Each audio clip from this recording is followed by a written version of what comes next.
থেকে সর্বশেষ আসমানি কিতাব, যা মুসলমানদের জীবনের একটি গুরুত্বপূর্ণ অংশ।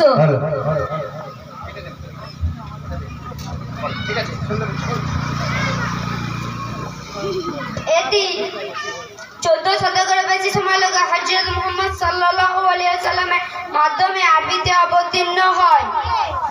কোরআনকে আল্লাহর ভাষ্য হিসেবে আখ্যায়িত করা হয়, যা মানব জাতির জন্য পরিপূর্ণ জীবন বিধান এবং পথ প্রদর্শক। এতে 114টি সূরা অধ্যায় রয়েছে এবং মোট আয়াত বাক্য সংখ্যা 6236টি। কোরআনের সঠিক বিশ্বাস, আচার আচরণ, নৈতিক সামাজিক সম্পর্ক, আইনি ইতিহাস, জীবনের বিভিন্ন দিকের নির্দেশনা দেওয়া হয়েছে। এটি প্রতিটি মুসলমানের কাছে অত্যন্ত সম্মানিত এবং এটি তাদের প্রতিদিনের জীবনযাত্রা, ধর্ম আচরণের জন্য নির্দেশিকা প্রদান করে। আসসালামু আলাইকুম ওয়া রাহমাতুল্লাহি ওয়া বারাকাতুহু।